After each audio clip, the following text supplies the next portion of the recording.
Hello, all you amazing women, and welcome to How to Feel Like a Midlife Goddess. With me, Amanda Ryder, nutritionist and author. Now, I call this podcast How to Feel Like a Midlife Goddess because, let's face it, so many of us don't feel like shining in midlife. We can be grappling with physical and psychological symptoms, which can lead to a real loss of confidence, and it can feel like you're really losing your identity. However, I believe it's possible for us all to feel good at this time of our lives. So each week, I'm going to be sharing with you my best nutrition and lifestyle advice, as well as interviewing expert speakers. And week by week, together, we will build upon a foundation of healthy, sustainable habits that will really benefit us and make all the difference to how we feel.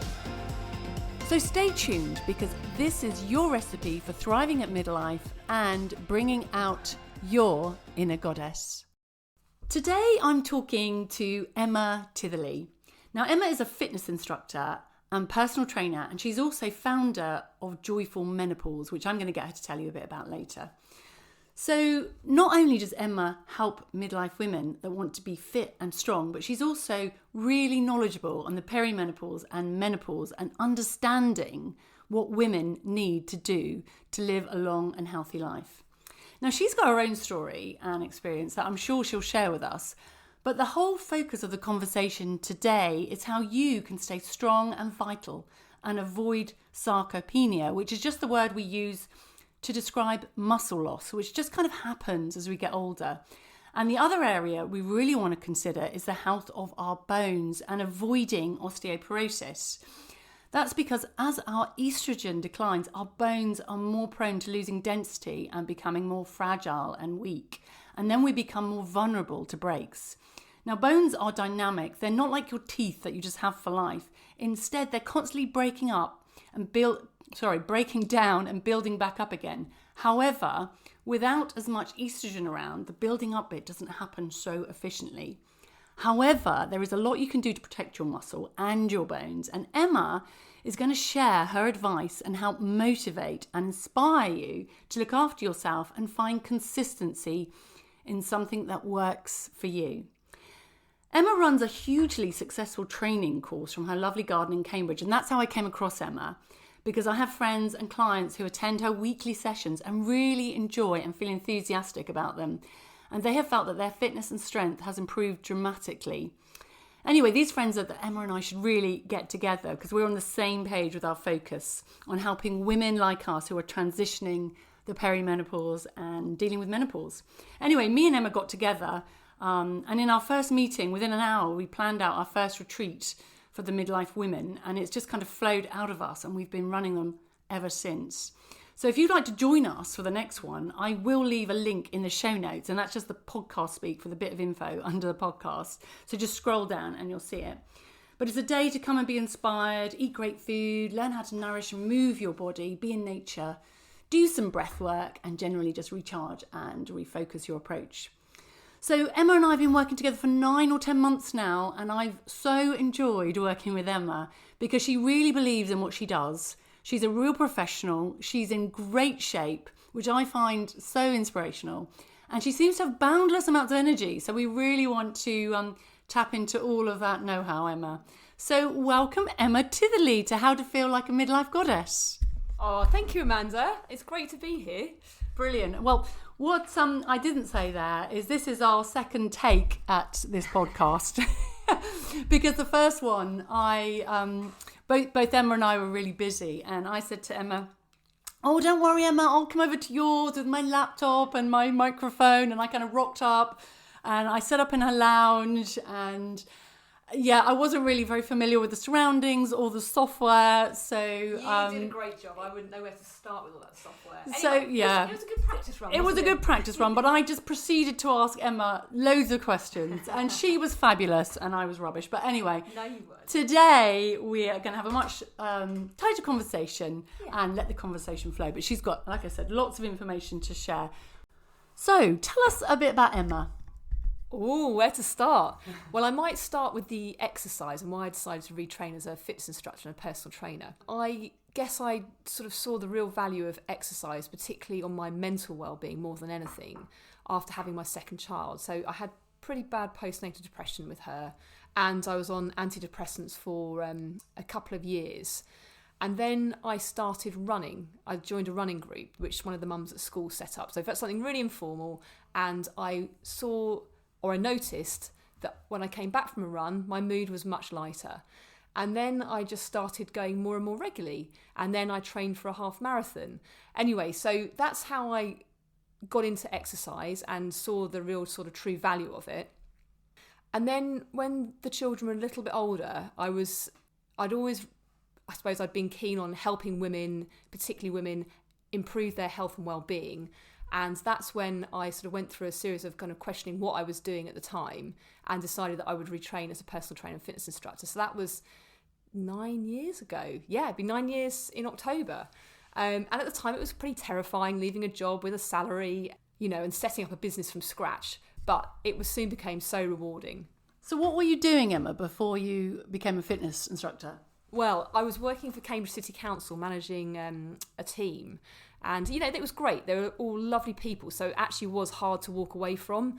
And it was a really flexible employer because, I was the primary carer for the children. So it had a lot going for it. And it was difficult to make that leap. So what was the trigger? Just the running and realising, how much it helped you? Yeah, and my personal interest, I suppose, in well-being, and the more I'd become interested, the more I was learning and trying new things. And I started this other group whilst working at the City Council called Street Gym, and actually that instructor Paul was a great inspiration for me.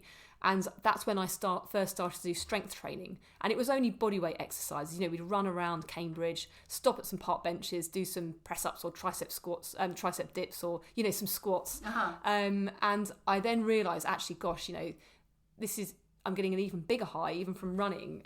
So, again, it was just trying these different things. And then I wanted to train myself, basically, and start helping other people.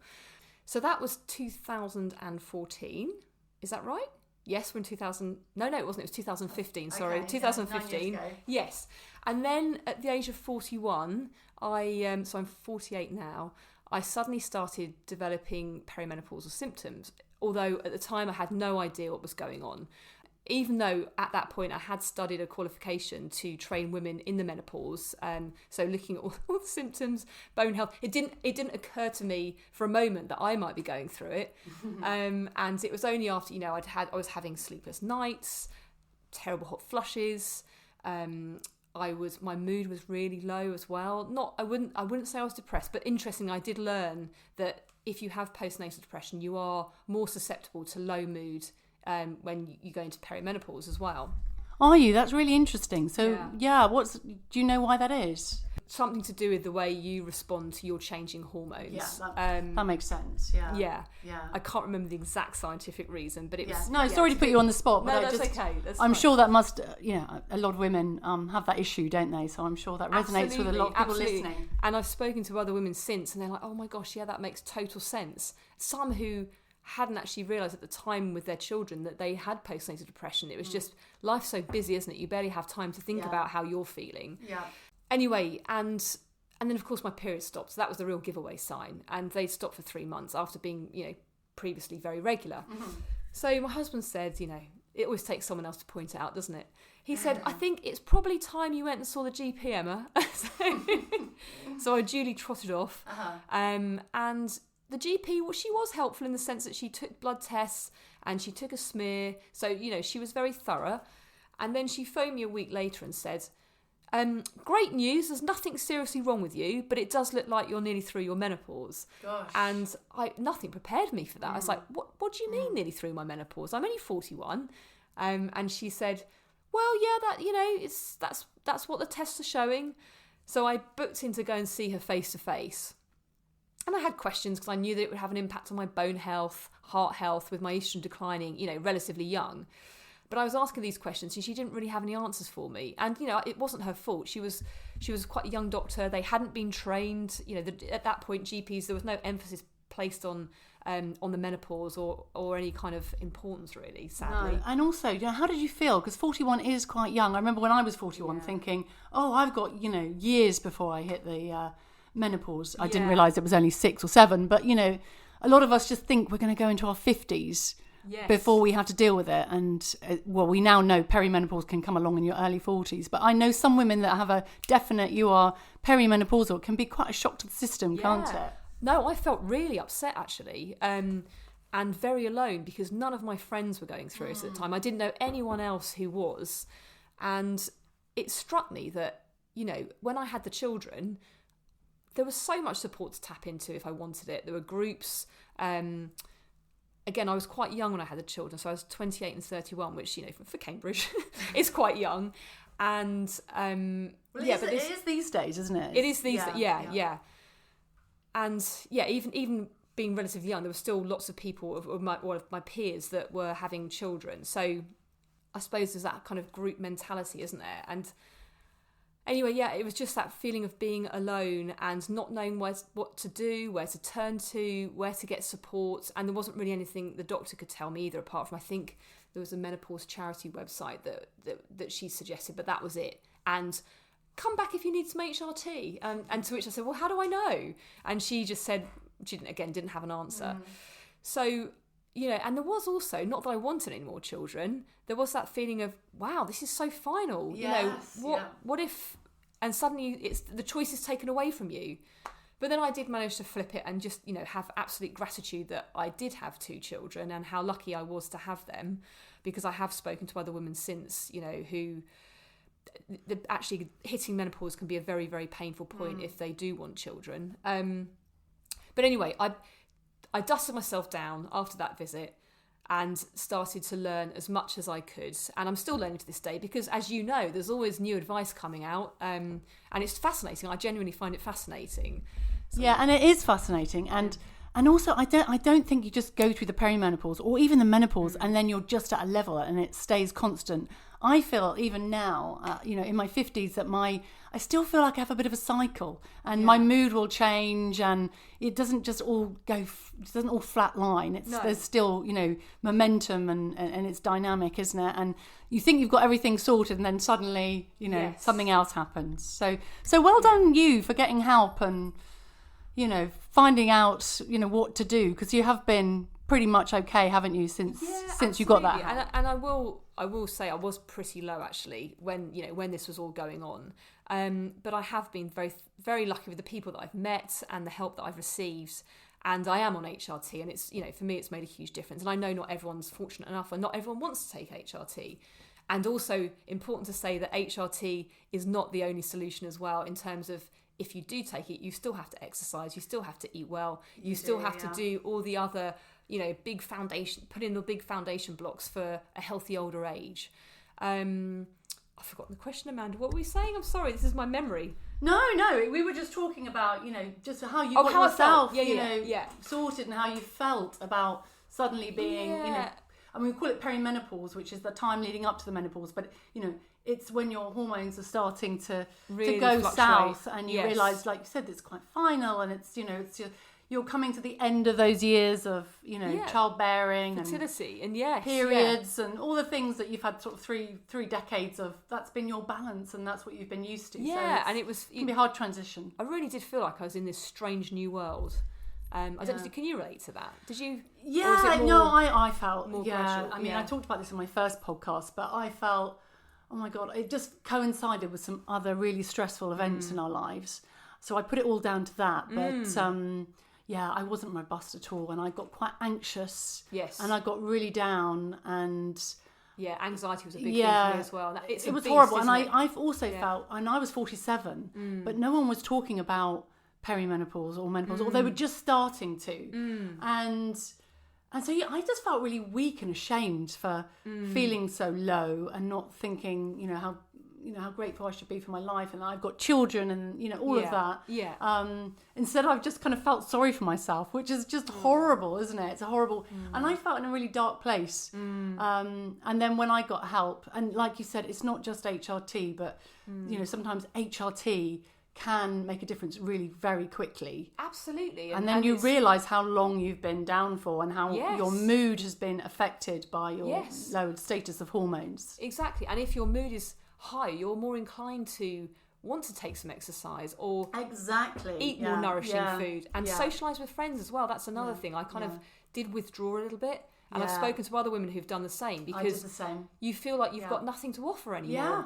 And you don't want to go out and be the one that's, complaining and or just quiet and quiet. Yeah, and I felt a long way from myself. I felt like, one friend did actually say to me, she didn't recognise me. She didn't tell me this until after, after I got myself sorted out. But she's like, because she just couldn't reach me. I didn't want to be reached. I just wanted to be on my own. But it's not a nice place. And if we can help women avoid that, and be empowered with knowledge of, whether it's taking HRT or whether it's changing your diet and your lifestyle. Yes. And I'm always advocating, and I know you do too, but you can't, not many women can just breeze through perimenopause. No, it's unusual. It's unusual. And also you've got to invest in your future health. Exactly. And you always say, what do you say about your little phrase about, think of it as your lifestyle pension? Or paying into your health pension. Yeah, my kettlebell instructor said that once. I thought, that's a brilliant term. So everything we do from now on is paying into our health pension. Yeah. So every piece of exercise we take, all the movement we add in, it's all paying into the health pension. So So now, Emma, like I said in the introduction, you are in really great shape. That's very generous. No, but you are, and you do have boundless amounts of energy. And Emma's always, doing I think this weekend you're doing a 14-mile walk, aren't you, with a group of women? Yeah, Norfolk. Yeah, you're always doing things, and that's fantastic. And that's how we all want to feel. We don't want to suddenly feel a bit invisible, which is very easy to feel in midlife. Yeah. So what tips have you got for us so that we can feel sort of up and energized and it's positive? Do you know, I always say, so with the joyful menopause, and I'll come on to that later, but it's so important. I think women lose track of what does bring them joy. So reconnecting with what brings you joy, and that might be something that's completely different now in our 40s, 50s to it was in, say, our 20s. In our 20s, I used to love going clubbing. And I still like a good dance, don't get me wrong. But actually I find, I'm sorry, this sounds very sad, gardening very joyful. I love gardening.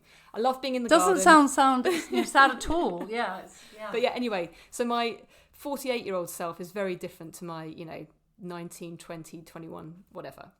Reconnecting what brings us joy. And also, if movement is something that perhaps you haven't engaged with for a while and it feels really hard starting, just thinking about, what do I like doing the most? So is it walking? Is it dancing? Maybe just dancing around the kitchen. And it really does. I saw this lovely little quote about how if you start your day off with just a dance before you leave the house, you walk out of the house differently. I thought that's so true, isn't it? Yeah. I must try that. I don't dance in the morning, but maybe I should try that. Yeah. And actually, Corinza, in the second episode, she talked very much about she didn't feel like always doing exercise, and she started with a little dance, and that just kind of. I heard that, and it's so true. And, finding things again. So I've got friends that go to Zumba class. I don't go to a Zumba class, but something I do like to go is there's a great bar teacher in Cambridge called Amy Holly, and she runs a club night once a month, sometimes twice a month, which is just an hour on a Friday, so an hour and 15 actually, 7 till 8:15, and it's all the old 90s house classics. So we go in, we do our thing in our lycra, and then leave and go home. It's wonderful. So no hangover. No hangover, just utter joy. Yeah, like a natural high. Yeah. And then, start building in some bodyweight exercises, or perhaps find a friend that either is already exercising or wants to start as well, so that you can start encouraging each other. And you'll find that a lot of clients find that they're a lot less likely to cancel somebody else than they are themselves. And maybe joining a class, a community, and that's what I love seeing in the the circuit classes that I run. These little communities have formed, and women will quite often, they're not listening to me teaching the how to do the exercise. They're having a nice chat. But to be honest, it doesn't bother me in the slightest, because I think this is so important too for their well-being, that connection time. And of course, they do their exercise as they're talking, and that's all great. So that's really good advice, isn't it? To do it with someone else.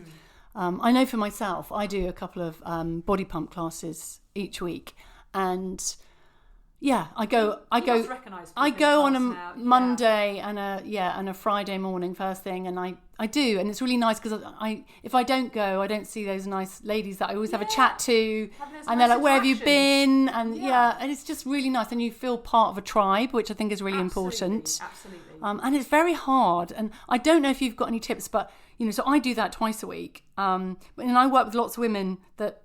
Some of them are doing lots of exercise and some of them are struggling to do something. But when you sit in front of a computer all day, you kind of get sucked in. Yeah. And before you know it, it's 4 or 5 o'clock. And then you're thinking, oh, there's no food in the fridge. And, and obviously we have got time because we're all spending more time on social media and more time on our screens. But what advice would you give for women that are leading a life that's quite sedentary, just to try and build something in their day where they're especially if they're working from home or even if they're working in an office, getting out, doing something. What would you say to them? So I think I know that working from home is so beneficial for lots of reasons, but actually from a functional movement point of view, it's terrible because you can just, rock up from bed and get straight down to work. There's no need to go anywhere. So what I say to clients, particularly one-to-one clients actually, is that because they quite often will be working from home and will have had no movement until they come to their session, is trying to build in that morning commute, even if you are just working at home, you're not going anywhere. So walk around the block, if you're living in the country, if you're lucky enough to live in the country, walk around the country lanes or whatever, even if it's just 10-15 minutes, that's better than nothing. And of course then you're getting the natural daylight as well, which is so good for your circadian rhythms, for helping sleep in the evening. And again, trying to have a walk at lunchtime. So just breaking up the day, or at any other point in the day that you can fit it in, because you will be more productive, and it just fires up the brain a bit as well. Maybe do 5 minutes of strength work, whatever you can fit in. Yeah, it's so true, isn't it? As soon as you do the exercise, you think you're tired, and then you do some exercise. You think, I've got lots of energy. Yeah. I mean, obviously, there's a balance. If you go too far the other way, that's not such a good thing. But I suppose, and also not thinking. A lot of women think, well, if I haven't got an hour, there's no point. Anything you do is better than nothing. I used to be that woman, I'm like, if I can't do a whole body pump hour and lift lots of weights, what's the point? And then suddenly a week goes by and you haven't done a thing. Yes. So what kind of things can we do at home? And, we touched on, in the beginning, the importance of our bones and our muscles. Yeah. Can you tell us, a little bit about how exercise positively impacts our bones and muscles and helps with our future health? Of course, I love talking about this. So let's start with the muscles. So as you mentioned, our muscles do start to break down and become smaller as we age if we don't work hard to keep them strong and build them up.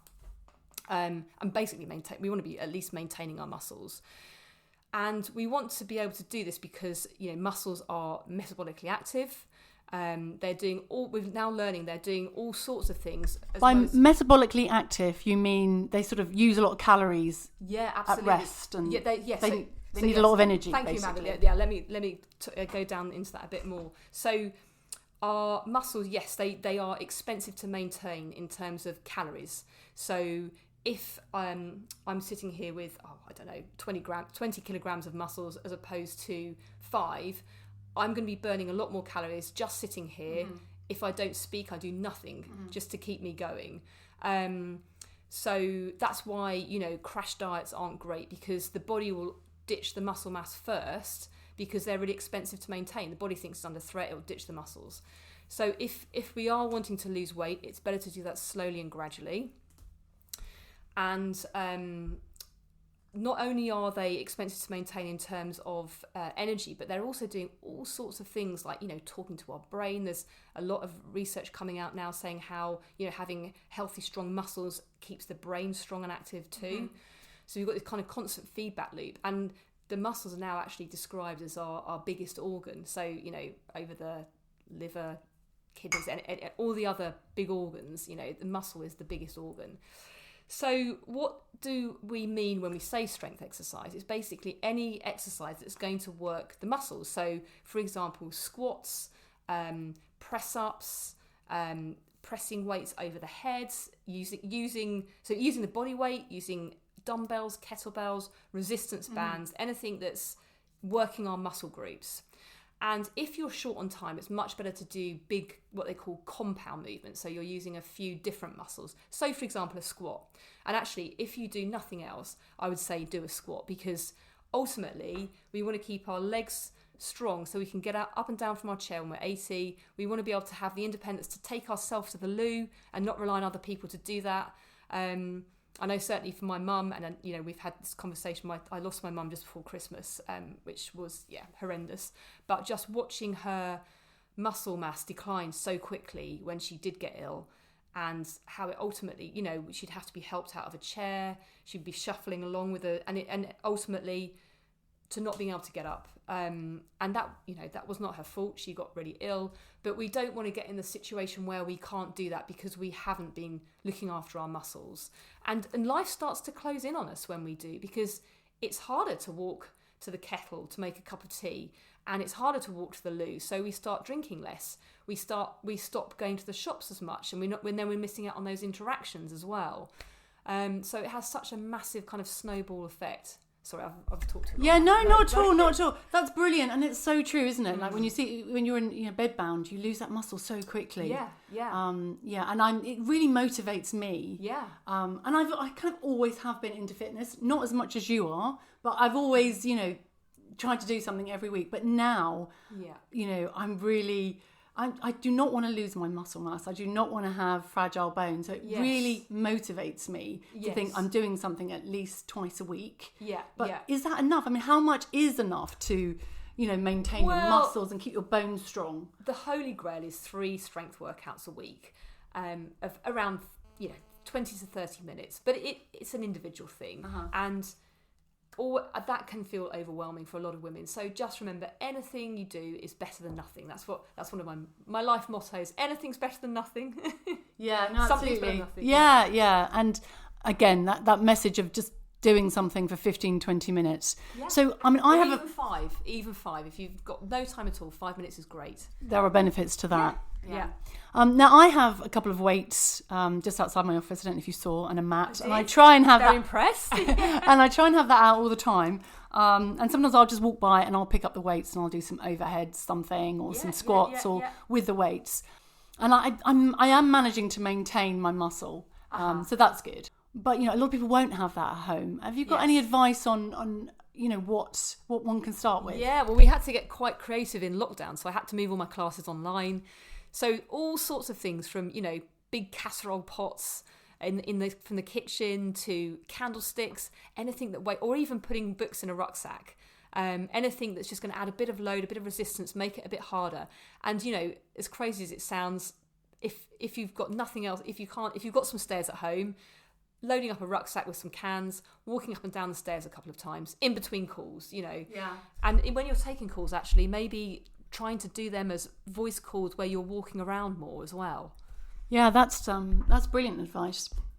I was just going to say, maybe, because obviously we're talking about squats and overhead this and that, and for a lot of people they won't even know what that is. But would it be possible, perhaps, before you go today, Emma, that we could record you doing some squats and a few things in my garden, and I can just pop it on Instagram, and then people can actually see, what a couple of squats looks like, a few things that they can do. And you talked about using your core muscles. Yes, yeah. Yeah, that would be keeping the core strong. The core's the foundation. Yeah. So keeping our muscles strong, working out, or at least lifting weights or doing something that's working our body against gravity 2 to 3 times a week for, did you say 20-25 minutes? 20 to 30 minutes. 20 to 30 minutes, yeah. Can you explain why that impacts our bones and helps with our bone strength? So when we are carrying out strength work, our muscles tug on the bones a little bit, and that sort of sets off the the regeneration process. So that helps to keep our bones strong, and also impact is really good as well for our bones. So any jumping can be a bit of a contentious activity as we hit midlife, because pelvic floors might not be as strong as they are. But if you can jump even a little bit, that's great for your bones, or run.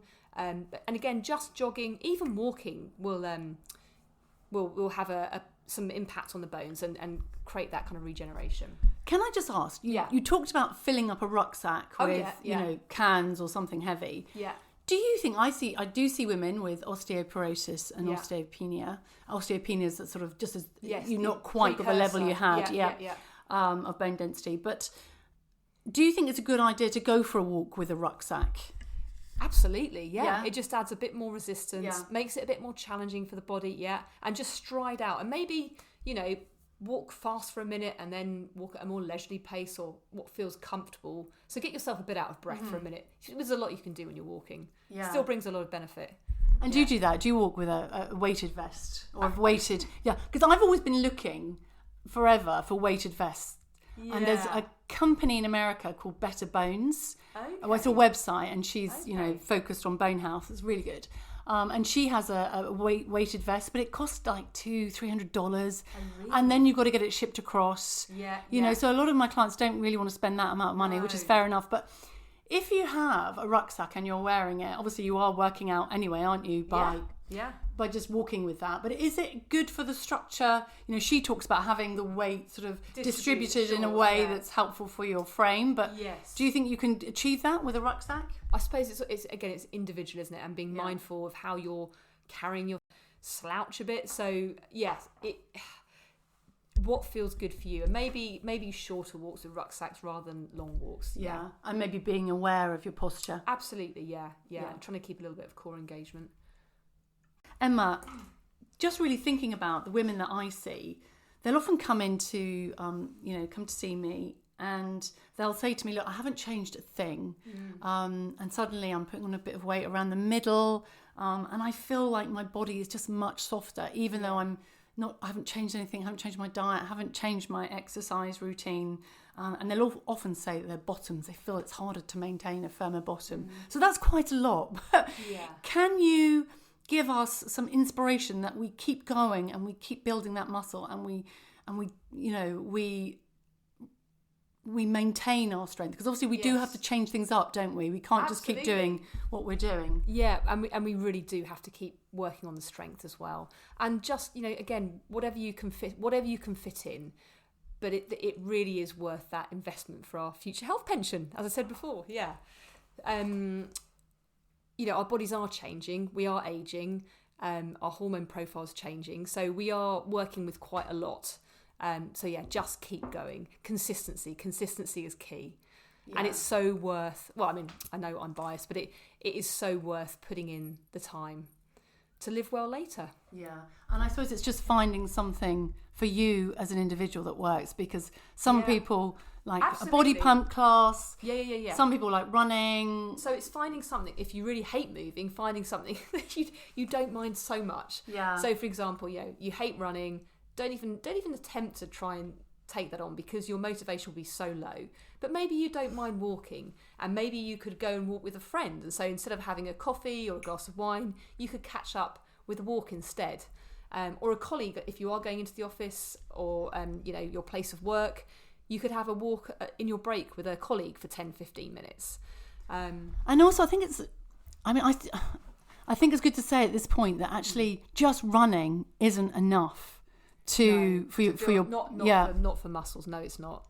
And actually, long distance running can be counterproductive as well, because the body perceives it as being really stressful, so it produces more cortisol, and actually the body can start to hang on to more fat because it's in a stress state. So unless you really love long distance running, it's not the best thing that you could be doing with your time at this point.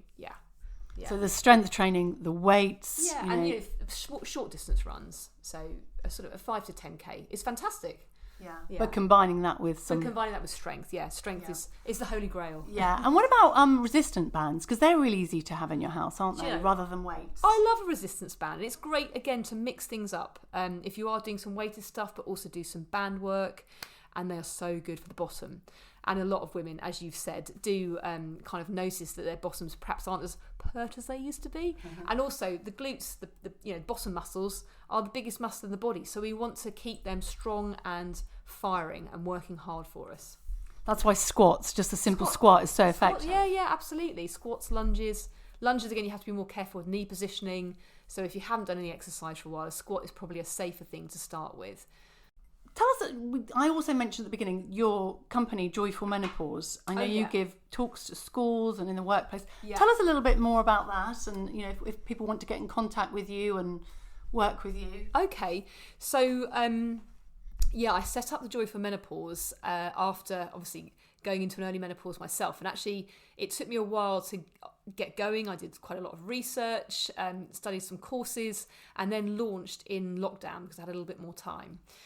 And I started off by delivering 6-week courses, and my intention was for them to become the NCT equivalent for the perimenopause phase. So, like you'd go and do an antenatal class before you had a child and learn how to look after this child. It was the woman's opportunity to learn what was happening in her body and how she could best look after herself going forward. So, covering things like what exercise movement should we be doing, what should we be eating, and looking after our mental well-being as well, because that's so important. And actually looping back to exercise again, of course it's really important for our muscle mass, our bone density. We can't necessarily see those things immediately, but the mood you feel instantly. I never regret doing a workout because I always feel better. And you mentioned this walk that I'm doing on Sunday. It's going to be so joyful, with a bunch of lovely women walking along the Norfolk coast. How lucky. So yes, just really tuning in and noticing when you do start moving, how do I feel afterwards? Yeah, that's really good advice. And it's so true. You never, ever regret a walk, a run, a gym workout, doing a workout at home. You always feel so much better. And I think if you haven't had that feeling, try it, because that's where the gold is, isn't it? When you just feel like so fantastic and you've got all those endorphins that are rushing through your body. Absolutely. Sorry, I was talking about the course, wasn't I? So but then whilst working on the course, a lot of women, well, not a lot of women, but some women were saying that, they weren't being supported at work. Dare I say, a couple had even been sort of managed out of work because they perhaps weren't performing as they were, or they were losing their confidence due to the menopause, which is very, very common. And that a lot of women do start to doubt themselves. And of course, if we've got brain fog, we're not probably concentrating as well as we were, and we feel that. Anyway, so then I decided that I really wanted to get into organisations and start, creating more awareness around the menopause, and also talking to women about how they could help themselves so they feel empowered. Because, I don't know about you, but it was that sense of, oh my God, this is happening to me, and I've got that, and so when I learned what I could do to help myself, I felt so much better, and like I had some sort of sense of control over it. Yeah. So now I focus more on giving talks to organisations around menopause awareness, talking much more about well-being, and of course doing the retreats with you, Amanda, which we're loving. Yeah, amazing. We're just branching out into doing those for offering those for corporations as well, aren't we? Yeah, and it's quite surprising, isn't it, that when you do these courses, that you take your knowledge for granted, and there's so many women still need to know so much more about how to empower themselves through their their mind and their bodies, and what they can do through perimenopause and menopause, and actually learning that they're not the only ones that are having these awful symptoms, or something like for example urinary incontinence, which is an absolute beast of a symptom and can be very embarrassing and can intrude in so many different areas of life. I've got a client that worries about having to go on buses because there's no loos. I mean, personally, I had issues with this as well, and it got to the point where I'd be worried about going for a walk if there was not going to be a loo around, or even a hedge that I could, dash behind. So, and then you start restricting how much you drink, and that's not good either. No, that's horrible, isn't it? Sharing. I think sharing of experiences is such an important part of it for women. Yeah, and we find that, don't we, at the retreats, absolutely. The women sense of relief. The women that come together, and then everyone's like, oh my goodness, all in the same boat. And it is like a magic, some sort of magic's happening in the room. No, it's brilliant, brilliant. So do come along if you're in Cambridgeshire. Yes, tickets on sale now. Yeah, absolutely. Okay, Emma, that has all been absolutely brilliant. I think the message is, do something, get started, maybe book a class, be accountable, maybe with a friend. Yeah, absolutely. But find something that brings you joy and that you can be consistent with. And a lot of women I speak to are worried about joining classes because perhaps of the way they feel they look or their fitness levels. And just remember that in that class, most people are going to be more worried about what they're doing and not noticing what you're doing. And just get started. Yeah. Brilliant. Oh, that's been really fantastic. Thank you for your time. And I'm sure everyone's going to find that inspirational and just get them fired up to start doing something. Or maybe you're already doing something and you just need to really think about your strength training. Yeah. Or if you're like me, it doesn't matter how much I know, I still love to hear it again and get that constant message and that motivation and that inspiration to look after myself and know that it's worthwhile. I'm not last on the list. Yes. Just because I'm in my 50s or late 40s or wherever you are, you don't need to be invisible. You're still strong. And that's what this podcast is about. It's about feeling like a midlife goddess. Yes. And you get that by investing time in looking after yourself. Absolutely. Yeah, and feeling better for it. Yeah. Thank you, Emma. And pleasure. I will leave some links in the show notes. Like I said at the beginning, they're just the notes at the bottom of the podcast. You just scroll down where the picture is. And I'm sure I'll speak to Emma again in the future. But we're going to go off now into my garden, and Emma's going to do a few squats and a few lunges and things that might be helpful to you. So thanks again. No, my pleasure, Amanda. Thank you.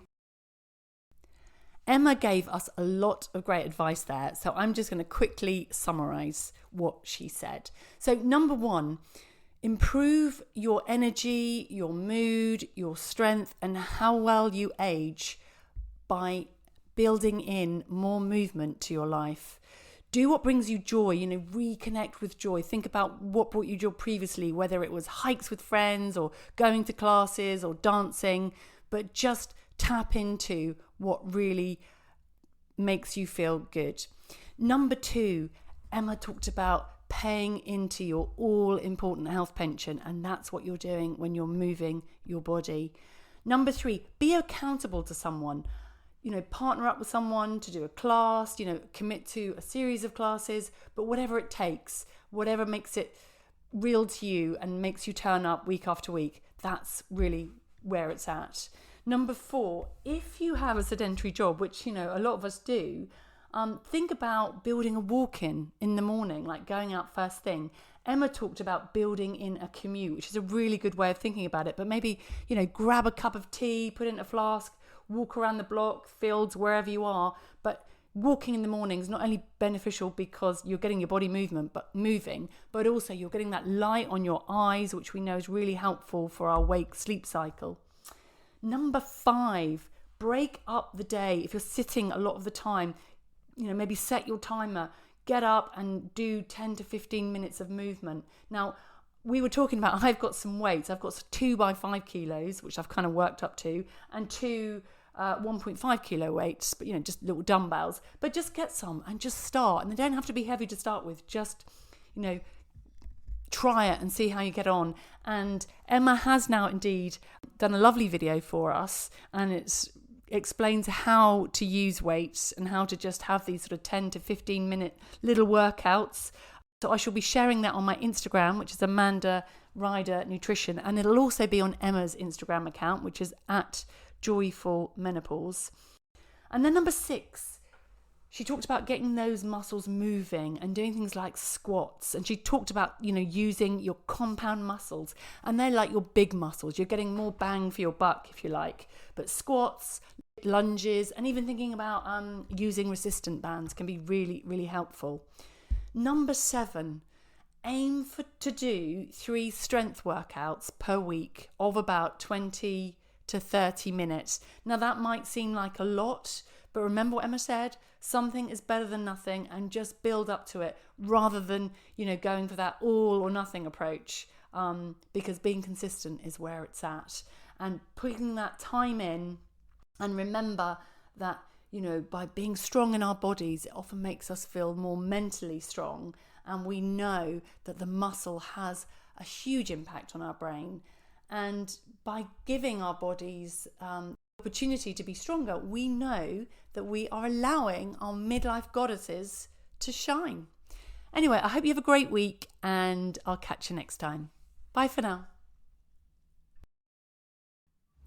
If you'd like to find out more about my approach, you can find me and lots of my simple, nutritious recipes demonstrated on Instagram at Amanda Ryder Nutrition, and that's Ryder with a Y. Or you can visit my website, www.amandaryder.co.uk.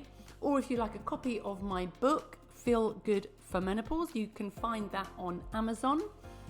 And of course, if you enjoyed this episode, I would really appreciate it if you could like, follow, or click the subscribe button. It will really help me grow the podcast and keep me going. So thank you. And of course, do get in touch. I'd always love to hear from you. So that leaves me to say I'm sending lots of love and light from my midlife goddess to yours. See you next week. Bye for now.